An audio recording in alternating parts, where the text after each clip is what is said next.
Hi, Pickleball friends. Welcome back to another edition of Inside MLP. Michelle McMahon with you and Tyson Apostle, the godfather of pickleball podcasting and number one overall trendsetter in the sport. Tyson, welcome back. Beer City Open over the weekend. Some things to dive into with our guest this week. However, let's give a quick shout out and thank you to our sponsors before we get to our awesome guest this week. First, thank you to Margaritaville, Michelob Ultra, Cirkul, Toyota Prius, Dulce Vida, Tequila, Hospital for Special Surgery, Sunday Swagger, Frometh Pickleball. Visit MLP online store at fromethpickleball.com to buy your MLP and MLP team gear. All right, Michelle, it is that time of the podcast where we get to our guest, and this guy has kind of been the talk of the town for probably about a year here, where he started making waves and people were like, who is this guy? And he's challenging some of the best players in the biz, especially in singles. And I think his trajectory has skyrocketed, I would say. Super finals in the Challenger League champion with the Chicago Slice, and coming off a very, very hot weekend at the Beer City Open, winning men's singles over pretty much everybody. I think there was maybe only one superstar absent there. So really proving his chops. And second in men's doubles with his new MLP teammate. Today we have Connor the Condor Garnett. Connor, what's up, dude? Hey, how's it going, guys? Thanks for having me on. The nickname, I didn't know what to expect, but killed it. I like it. Well, I thought when I see pictures of you, you're always stretched, reaching. Your body is always contorted, and I'm just like a condor, just like ah! Plus it flows with your first name, so I was like the Condor. Especially in the flying backhand, by the way. Yes. The Condor. So let's start saying that. Thanks, Tyson. Connor, have you come back down from your high yet from the Beer City Open?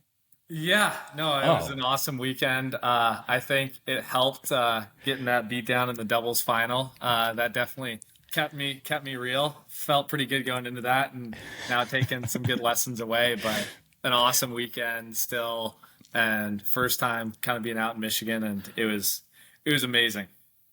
Yeah, it looked fun, and we knew before the Beer City Open that we were going to have you on the podcast, so I was rooting for you the whole time. I was like, don't let this be a sad episode. I can't have this be a sad episode. He has to win. He needs to win. Please let Connor win. And so I'm very, very happy for you. You did your part, and now Michelle and I are going to do ours. You burst onto the scene pretty quickly, and everybody was like, check out this kid in singles. He's challenging. He's hitting these passing shots. I want to know your entry into pickleball from the get-go, because I know you have an extensive tennis background all the way building up to this sport. Where did it start, and how come you're so good? Yeah, I played tennis my whole life. I did a year in England for University of Nottingham, played tennis at Santa Clara for my undergrad, and then pretty crazy story on how I got into pickleball. So I was a US Open hitting partner, and just pure coincidence, I knew someone on this thing from Santa Clara who her son did the hitting partners at the US Open. And so because of that experience, I ended up meeting Krista, who was playing pickleball, and not at the time, and we just met in at the US Open at a night out. We weren't even working in the same kind of department, and so she was in Orange County a little 6 months later or something, and she was like, come out, play pickleball. I played it. We played some 3-5s. I thought I was the shit. And obviously. Someone asked me if I was a pro at the time. I'm like, oh my goodness, probably thought these people were pretty good. And then realized I was not anywhere near that. And so after that, took a little break and then got back into it. Some of my coworkers at the time, Krista, a few others, they all kind of helped me get into it. And ever since then, I got hooked playing some tournaments. I had a few buddies along the way too that kind of helped me. One of them, Blake, he helped me go out and train with Tyson a little bit in Coeur d'Alene. And so just had some cool opportunities to do that and fell in love with the sport. And I think last September I played my first pro tournament in Sacramento with my buddy Derek and had some success there. Almost passed out in the singles final and haven't looked back since. Okay. So let's go back to your tennis experience a little bit here. You said you've been playing tennis your whole life. So like out of the womb, handed a racket. Like how much of your life has tennis taken up? So actually my first sport was baseball. My dad wanted me to bat lefty. So that's kind of a little bit of why my backhand has been good was I started my sports career with that left-handed swing. Oh, interesting. Yeah. So that kind of translated. And in baseball, you kind of go under, and then tennis, you go over. But other than that, it's almost identical on the backhand. And I just had the worst forehand starting out in tennis, but the backhand had always been there. And so in all my racket sports, I've always felt comfortable hitting that two-handed backhand. Yeah, that's pretty interesting. Tell your dad I'm a lefty if he if he has enough love for another, although we might be about the same age. I mean, hey, you know the right way to get to first base, so that definitely scores some points. That's right. Yeah, you got the one step advantage there. So you're playing tennis, and then you go your U.S. Open hitting partner. That means you're warming up the pros.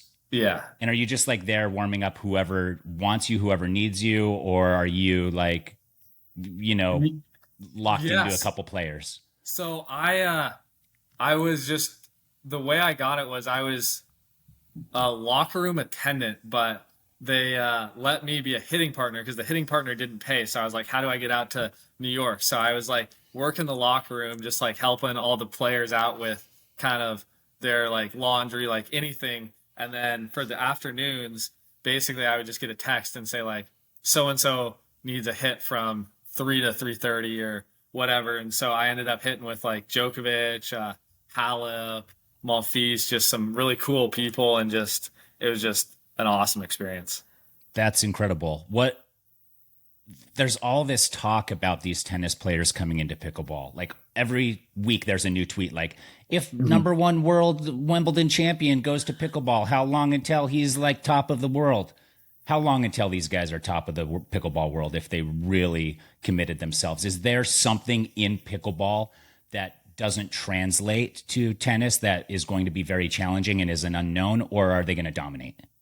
Yeah, I like that question because you'll see tennis players coming in and you look at us and we're not as crafty as some of the non-tennis players who are in the sport. Like our speed ups are a little bit more telegraphed. And so I think in singles, it doesn't really matter. And I think you're going to get a lot of these top tennis players getting in, doing some damage with a specific style of game. The kind of faster players with good hand-eye are going to come in and do well. But to get to that top level of pickleball, it's doable. And I mean, Jack Sock won the mixed doubles in North Carolina. So it's clearly there, but he also really lost in the men's doubles. Yeah, and this Really is true lost. as well. So it's Not just lost. it's tricky because Yeah. there's not the deception in tennis. So it's not a 1-to-1 in the double side, especially in gender doubles. There's a lot more deception and strategy needed that is different than the tennis strategy. So you have to kind of learn a new skill set. So I wouldn't expect them to come in right away, but it's definitely a sport that I would say is a little bit quicker to get up to speed than someone who's committing their whole life to playing tennis. Okay. Yeah, I think that makes sense because we have seen tennis players come in that have not excelled and still aren't where they thought they would be. But we also see tennis players come in and just crush. And so, yeah, it does translate, but it's not a guarantee, I guess. Yeah. Let's go back to you discovering pickleball. Was Krista the first time you'd ever heard of pickleball, or had you seen it around and just been like, I'm tennis, pickleball is like for old people? It's not Krista Getcheva, is it? Yeah, Which Chris? that's the one. Yeah. Oh, okay. Sorry. Okay. Continue. Yeah. So I had a beach house that my aunt had in Washington where we had a pickleball court humble when I was brag. like a kid. I'll be in Seattle this weekend. Can I come? And it was crazy. Like, it was wood paddles back at the time. I don't really remember the kitchen. We would go and like play, but I don't think we knew any of the rules. We just put up the net and just hit the wiffle ball. And so I had played it like maybe once or twice as a kid, like when I would go out there. So I had like heard the name pickleball and kind of knew there was a wiffle ball involved and there was a net, but definitely didn't know what an ATP or an Ernie or any of this stuff was. And then seeing like the carbon fiber paddles and stuff was a complete new world. That's crazy. That's so you saw all that stuff and you were like, this is for me. Yeah. I mean, I think what ultimately got me in was getting beaten in my first 4-0 tournament pretty badly by some people that were north of 10 years older than me. And so that definitely kind of made me think, like, how are they able to do this? And I think one of them asked very nicely, of course, like, he's like, hey, can we play after this? Like, I would love to get your number and play. And I'm just there, like, fuming after this match. Like, this is just like, I can't have this situation happen to me again. And so that was the spark that got me to really go all in. Before we get to the MLP stuff, I have one follow-up here on your journey to pickleball. At what moment was it that you realized you had potential to be a professional pickleball player? Yeah, that's tricky. When I started, I would say everyone kind of in the group that I started with was very supportive and thought I was going to do really well, and that they were definitely pushing me into the pro scene. But there were kind of a couple lulls in there, so I never really knew. And even after Sacramento, like, that was a smaller tournament where not everyone had played, and so it was kind of getting some of those reps with some of the top guys, like going out training with Tyson and seeing that I was able to hang in there and doing that. I mean, I held on to my day job until the day before the first MLP in January. So it was one of those things where I was just trying to see and test the waters, dip my toe in as long as I could until I actually had to make a decision, because it's very different than tennis. And one day you're feeling great and one day you're getting wrecked by some people that you feel like you shouldn't lose to. An 80-year-old. Exactly. And for the record, not me, Tyson. I would love to take credit for your success, Condor. I would love to be your training partner and be like, I took him under my wing and he's my guy. You're talking about Tyson McGuffin, some hail as the most electric man in sports, electrifying man in sports. Yeah, exactly. Yeah. So he actually, funny enough, was a tennis instructor or tennis director at Yakima Tennis Club. And so I played some junior tennis tournaments, and he was the guy kind of running some of those way back in the day. So the only reason that I was able to go out there was maybe a couple months in, he was at Newport Tennis Club, and he walked over, and I was with a few buddies, and he was like, Connor. And I was like, hey. And I had no idea who he was. Like, I knew the name Tyson McGuffin, but I didn't put two and two together that he was from Yakima and all this stuff. And so he's like, do you know who I am? And everyone's like, say no. And I just like looked there like with a dumb expression on my face, like, I don't. And then he said his name, and I'm like, oh my goodness, like, of course. But it was just like, that kind of set up that too. So it's kind of crazy how just everything worked out to get me into a position where I was able to go train with him and see that level as well. So, okay, one more follow-up question on your life journey. Sorry.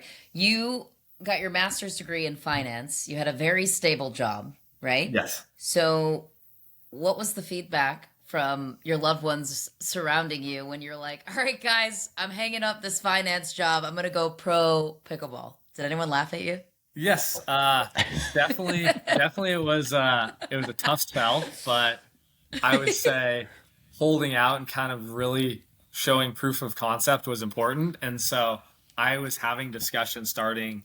I had gotten onto the PPA, like signed with the PPA in November, And so that was a good first step. And then I was kind of saying, all right, if I get drafted into MLP, that's when I'm going to make the leap. And so my parents started to get on board. I would say my dad was a little more for it. My mom was more of the conventional route. And then after they both saw kind of how much fun I was having and how much I was enjoying pickleball, they were all for it. And they started to see all the kind of possibilities too that I can take into pickleball and use my background in finance to start building out stuff in pickleball. And then they got on board and they've been on board ever since. I mean, you could go the finance route at any point in your life. You can't always go back and be a pro pickleball player. So I support the choice. Let's backtrack now through Major League Pickleball and your success first with the Chicago Slice before we get to all the premier level stuff.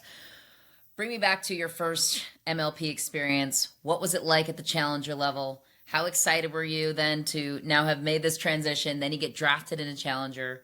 Encapsulate first what the experience was like in season 1. Yeah, so season 1, Mesa, feeling good about our team. We came out of group stage as the 1 seed. We're absolutely crushing it. Had a bye to the semis, and I had played minor league pickleball before, and I'm like, oh, this is easy, like no nerves here. And I'm pretty sure in that semifinal I got pretty tight and did not help the team get to that successful outcome, and we ended up losing and played a good team. But it was definitely a lot of nerves and just an awesome experience, and it got me excited for the next 2 events. But definitely a lot of pressure and a lot of fun. And I mean, the cool thing was we had a lot of people that had played tennis before, so they were used to that team environment. And I would make a wager to say we were one of, if not the teams that had the most fun together on the court when we were competing. So that also helped. Well, it obviously showed. And then San Clemente, you beat the team to beat, Bay Area Breakers, make it into the super final by way of that victory by winning San Clemente. So start with San Clemente winning there and what that experience meant to the Chicago Slice, who had so much fun. Yeah, no, it was awesome. I mean, so to get into the super final, we had to win our quarterfinal against I think it was Miami. And so there was a lot of pressure on that match, and we were able to come through, and that was the first kind of relief, and we were stoked. We had a battle with them, and that was good. And then we played the Breakers, who had just beaten us 4-0 in group stage, or 3-0 or something. They killed us. And so we had a chance to regroup, talk to the team, get some good strategy in, got to that final. We're feeling good. Came up short in that one against, I want to say Dallas. Dallas ended up taking it. So it was honestly good in a way where it definitely lit a fire under us, and we came into that super final very, very hungry for that after having that loss, after beating the Breakers, who were the top team, and not coming out with that. So it was just an overall, like, we hunkered down, had an absolute battle in that final. I mean, every match was super close, came down to a Dreambreaker. Breakers on paper probably have a slight edge in the Dreambreaker, and so going into it, we were up 2-1. They got it to 2-all. And I think probably subconsciously we're all thinking a little bit like, all right, we gotta put in some work here. They were up, I want to say 16-12 on us too in this breaker. And coming back, just having a huge run at the end was just insane. A ton of energy at the end. We were all pretty emotional, and it was just a roller coaster of emotions. That whole match, I mean, it was one point you thought we were going to win, one point they thought they were going to win, and it was just a battle, and it was so much fun. Was there any strategy there in the Dreambreaker? Like, did you guys have a strategy that you think worked, or was it more just like getting pumped? Definitely getting pumped. I believe we set our lineup first, but I don't think we would have changed it if we reacted either. We kind of knew the game plan. We felt that all of our lines against all of their lines was kind of the best way to go about it. And so, yeah, it was one of those moments where it was just everyone needed to do their job in Daytona, we went to a Dreambreaker as well, and they came out on top. And so there were some big kind of wins on some of those lines. Ryler came up really clutch against Pablo, who Ryler won the last point for us and was dialed with his passing shots. And so that was a huge line. Susanna came up big and started turning the momentum against Vivian. I think Susanna's turn at she went 3-1 to start our final rotation. She went 3-1. I got, I think, 4, and then Ryler got like the first 2, and that was like, she was that kind of that huge momentum shift where she got in there. Emily was solid in there. She kept going even with Eva, who's a very strong singles player. So it was just everyone. It was a complete team Dreambreaker, and it was awesome. Yeah, that was. So you mentioned Susanna. That gets me to, some people felt she was schnuffed in the premier level. You played with her. Would you have drafted her in the premier level in your mind?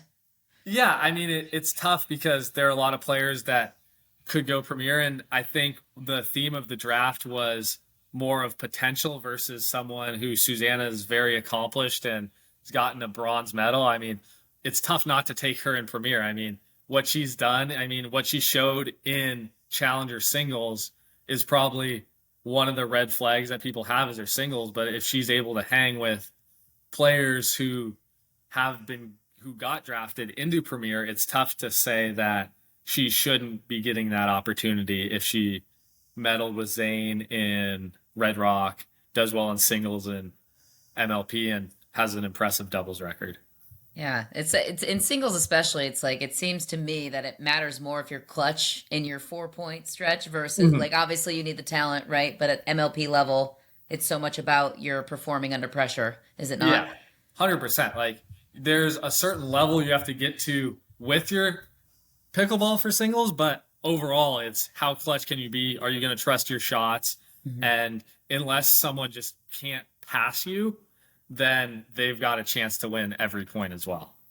And what would you say the biggest things you learned in Challenger level that you are now going to take with you into Premier as we get into that conversation? Yeah, I mean, it's just important to have good team chemistry. You got to make sure everyone's feeling comfortable on the court. And in those pressure situations, it's so important to keep your partner relaxed. One of the things I always try and focus on is making sure my partner's feeling good and not trying to do too much. A lot of times, and this was a theme with even Rafa and I in Beer City, is to have success as a doubles team. You can take 90% of the court, you can take 10% of the court, but you have to have a game plan, and you can't try and overdo that game plan. Like, if you're taking 90, you can't try and take 95, but also if you're taking 10, you can't try and take 15. Like, whatever it is, if it's a 50-50 split, whatever you guys have gotten into, you can't try and overdo when points get tight. And that's when a lot of issues happen, as you see when someone starts doubting their partner and steps over on a ball that they were hitting for the first half of the match. Did you have an inkling that you were going to be in Premier? Like, was it fingers crossed? Were you hearing from teams? What was your feeling? Yeah, I felt good. I felt like Pablo was locked. I felt like I was kind of, after the first season, I felt like was kind of in that next spot of, if there's an opening, I would move up, but you never know. I mean, there were a lot of picks that in both sides that I didn't see coming. I mean, Callan not getting picked was another one, and that blew my mind. So you never know. You can feel good about it going in, but there's always that fear that something happens, people freak out, make an impulse decision, and you don't get picked up.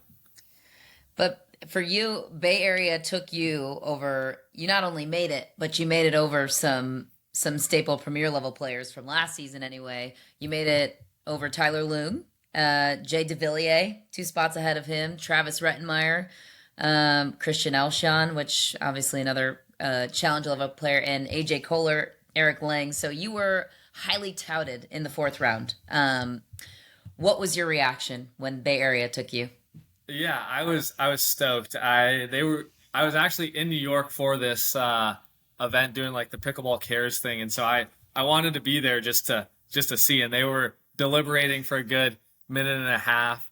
Rafa and I get along really well, and I think he was a huge part of helping me get on that team and the ownership group I knew. So it was a good group, and I felt like there was an opportunity there to get on that team, and I felt like they were definitely going to be taking a risk picking me up that early, but I was overjoyed. Ran up, I think, over to them at the event, just stoked, and knew kind of the next 2 weeks I had to prove to them on why they made the right choice in picking me, and have been doing well. And I think they've been relieved as well, because I don't think were 100% like, this is the choice. There was a lot of back and forth with some of those other stable premier players that were in there as well. So, Bay Area breakers, notice the medal around Connor's neck right now. He's wearing his Beer City Open gold medal, and you've proven it to him. I mean, for now. But what kind of pressure is there? Pressure for you right now? Like, this is like, you're on the cusp here. You're in between. You're on your way up. What is the pressure, and how do you deal with it? Yeah, I mean, there's always pressure. I mean, MLP is still a month away. There's a lot of tournaments that I can suck at between now and then, and they might be regretting their decision. But I think that's the fun. So. That's the fun of pickleball. It's, you got to go out and prove it every day, and I definitely have been in a good spot and have to keep on putting in the work. I know we talked about just some of the takeaways from the J-Dub and Dylan match. That's a good kind of learning experience, and the sport's evolving so quickly that success now doesn't translate to success 2 months from now, because who knows, maybe there's new paddle technology. Who knows what the next change is. So you have to be constantly adapting and making sure you're set up for success down the road as well. So let's break down your teammate situation then. So you have Leia Jansen, Etta Wright, and Rafa. Yep. To work with. Strategy wise, anybody you'd prefer to play mixed with, or you think you have an inclination of what the combo is there, or is it going to be flexible? What's the approach? Yeah, that's interesting. I think out of the draft, kind of the initial thought was Etta and Rafa, but Etta and I had a really good result in Denver together. So I would say we're definitely going to be practicing together a lot and just kind of getting a sense on what people feel most comfortable with. I'm just happy to be on the team, so I'll play wherever I need. And I think both Leia and Etta are great players, and I don't exactly know where we're going to shake out with that, but I think they both can play both sides, and so that allows a lot of versatility for us to figure out what those matchups are. And who knows, maybe we'll even get it in a situation where, depending on the team, we might mix up those doubles teams. So you played with Rafa this past weekend, and I have to assume it's because you're now teammates here. What did you take away from that? Because you did say that you versus J-Dub and Dylan, you had some work to do. What changes are you going to make? Yeah, so I mean, first, both Etta and Rafa, pure coincidence. It just happened to work out. I think Etta I locked in for Denver in like January, and Rafa and I had been playing that since Austin. So kind of crazy fate. Okay. That's worked out. Are you psychic? Yeah, I was like, they planned this. They had to have planned this. Like, everybody's not planned. Yeah, so just like absolutely, like, looking back, wild. But yeah, kind of with that match, I would say J-Dub and Dylan out-dinked us. And so dinking has been something that has been a constant focus on improvement for me. And it's gotten to a solid point, but seeing some of those matches, and I haven't watched it completely back, but maybe it could have been the patterns of the dinks and some of that stuff where we fell short. And so it's just a lot of analysis of that and figuring out kind of where those speed up spots are that we need to be hitting with them. Because Dylan, I know, countered me very well that match, and didn't really let me feel like I was going to win any hands battles. So he definitely came out with a good plan, and they played really well. So you're rewatching all these matches, and what are you looking for? The secrets. No, I'll rewatch a few. I don't rewatch all of them, but just any time where I just felt like there wasn't a solution. Sometimes I can talk it out with a partner after a match and get to it, but in that one, I wasn't able to think through a game plan to turn the tides in that one. And so just looking at kind of where some of the openings are and some of that stuff, I think is super important. Why do you think you and Rafa could be a winning combination as you look ahead to MLP and the months you have ahead? Yeah, I mean, a lot of teams pick players. I would say the Breakers with Rafa and I picked a team. And unpacking that a little bit, it's Rafa's going to play the right. He's a lefty. I don't think I've ever played a tournament on the right. I was drilling a ton on the right just in case that happened, because I figured there were a lot of people that would tell me to get over to the right. But that worked out really well in that case. So we were already on our favorite sides, which is super important. I would say a lot of teams just pick players and force them to get on certain sides, and they're good enough players where they're able to, but that's important. And then Rafa and I have always connected well, just like competitive spirit wise and good vibes, even though it's a little different. Like in Beer City, he's throwing out the yeah baby, and I'm a little bit more just targeted come ons here and there on the big points. It's still, we have that same intensity and we trust each other to do our job, and that's one of the most important things, is that trust between partners. Yeah, that's an interesting point you bring up. So as far as the draft goes, what was your interaction like with the GMs, owners? Was it something that they said, hey, we selected you, here's why? Was it Rafa? Like, what kind of feedback did you hear? Was it Leia? What kind of feedback did you hear from either players, owners, GMs in the draft process? I think it was a lot of that. I mean, the Breakers ownership is based in LA, so they've seen me play, and they saw me against them in Challenger. So they knew that I was going to be a competitor and could handle some of those situations. So I think that, coupled with Rafa knowing that we would play well together, and I'm not entirely sure Leia and Etta, they could have been just as strong advocates for me as well. But I think all of them kind of together just felt like that was a good pick. I know there were some other good picks that they were debating on as well, but I was just stoked that they trusted me to help make them a winning team. Before we close, I want to ask you one last question about the seasons here in general. Like, you have the PPA tournaments, you have MLP. One is bigger money, but one is more consistent. How much focus is split between the two different events? Is one taking priority, or what is your perspective on that? Yeah, I mean, there are definitely people who are under the impression like you got to play every event with your teammates to get dialed for MLP.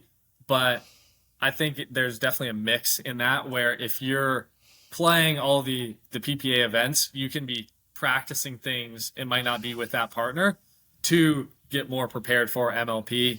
And the most important thing with it is just making sure you're ready for that format. And I would say that I am spending time on the MLP side and trying to get those partnerships to line up when possible. But also, I mean, ultimately, if I'm playing my best, that's going to be the most important thing going into the MLP matches, and having a few reps in with those partners is also going to help build the chemistry. But that's kind of, I would say, focusing on MLP and making sure that it's not just by the wayside, but getting those reps. You're playing all the players you're going to play in MLP in the PPA tournaments, so you're able to pick up on things whether it's with your partner or not. Okay. Yeah, I like that. I think because I've always wondered, like, the MLP, huge prize. Yeah. would you rather win an MLP Super Final or 10 golds back to back in PPA? Sorry, it's not that funny. 10 gold. I mean, if it was like 2, I think that would be a tougher question. Obviously, the payout is much better in the Super Final, but PPA, to win a PPA, you're beating some top players in events, and just the pride and all of that stuff is super important. Just like you feel like you've made it and the Super Finals can come, and I would say that that's definitely more like a higher high after winning that, but it's tough to say no to that MLP money. So it's tough. And it's only going up. Yeah, I know. It's definitely tough, but those PPAs it's more proof of concept, I would say. And that's something that I'm more chasing than just one payday. So I would have to lock in the PPAs, but I'm probably in the minority with that one. Proof of concept. That's the high finance in you. I have one more question for you. If sorry, I'm blanking. Wait. Yes. Oh, sorry. Squirrel moment. Lots of haters around the pickleball space, whether it be you jumping to premiere of, oh, we'll see how Connor, not necessarily against you, but just like chit chat, right? Like, how will these challenger level players handle the pressure of MLP, blah, blah, blah. Whether it's that, whether it's not feeling like you guys have the strongest team, what would your sales pitch be to somebody that is either hating on you as a challenger level player jumping to premiere your team, and otherwise, what message do you want out there about why Bay Area is a team to watch this season in Premier? Yeah, I mean, I would say you don't even need to look at the players themselves. You look at the ownership group. They had the highest ranked team going into the split. So their drafting strategy, clearly they knew what they were doing in the first half of the season. So gotta believe that they know what they're doing in the second half of the season, and the results will come. So Connor, you are now in the premier level and you're in this build up and you're probably playing a ton of tournaments. What do you have coming up? Yeah, so in Seattle this weekend, hometown, playing this one with Irina for mixed, and then Callan, hopefully, fingers crossed, he's got a little hurt in Beer City, so we'll see how he's doing for this one, but looking forward to that. And then got LA next week, which I'm super stoked about. Got Irina again for that one and Matt Wright. So just excited to be playing with some solid partners. And now it's kind of on me to perform and show them what I can do. Who's been the nicest pro to you since coming onto the scene? Somebody that's most established. That's a good question. Biggest chirper. You can give us whatever you want there. Yeah. I mean, I would say Callan is just awesome. He's been super, super great guy. Zane has been very helpful in just providing information. He comes from a similar background with his CPA start. And so I've been able to pick his brain a little bit. He's been super helpful with that and sharing information. Sometimes it's a little bit, some people aren't as inclined to do that. So that was awesome. Tyson's been helpful with just getting me the reps out in Coeur d'Alene. It's been cool. There's a lot of, that's the thing about pickleball. It's just the community. And some of the people, even the people that I've gotten a little chirpy with, like after you kind of get to know them a little better, off the court, they're all super nice. Okay. Everyone, there's nobody that's not nice in the pickleball world. There's got to be somebody that's not nice. It definitely helps when you're winning. Not gonna lie, like now I feel like people are more like, "Hey, Connor, how's it going?" So that's one of the things I've noticed as well, where maybe I wasn't getting in a few of those conversations at the beginning of my pickleball history. Are you taking those with grains of salt then? Like the ones that like are warming up now, are you like more hesitant to interact with them, or just like, yeah, like, because I felt that in my life before and I've noted it. How much, 100%. Tell us about that. I mean, at the beginning of the year, I got dropped numerous times by partners. I'm not going to name any names, but name them. So like that as well is one of the things where it's just like you take notes and it fuels the fire of like, hey, Yeah. I'm going to be that guy where they're going to reach out and I'm going to be like, oh, I don't know. So that's definitely something too. Why did they drop you? Did they give you an explanation, or was it just like, oh, sorry, somebody else came along? You were just my backup plan. Some dropped me for better players on paper, and some were mistakes on timing, and those I don't hold against anyone. But the better partners is always dangerous because I always knew my trajectory, and so it's when you drop someone that's kind of newer to the scene, it can always be a little tricky going forward if you want to play with them and they start doing well. Well, Connor, we're very excited to see this, and we cannot wait for your payback on those players that dropped you, because now I'm assuming you're going to be dropping them. Like you're just going to like line them up and then be like, sorry, like last minute as you have backups planned. Michelle, we have one big headline this week from Major League Pickleball, and it is that your favorite pop star, Drake, and your favorite actor, Michael B. Jordan, have invested in pickleball and specifically teaming up with the Brooklyn team with Kevin Durant. How do you feel about that? I think it's awesome. The Brooklyn Aces, right? So how did you know those were my favorite celebs? I used to listen to a lot of Drake back in my day.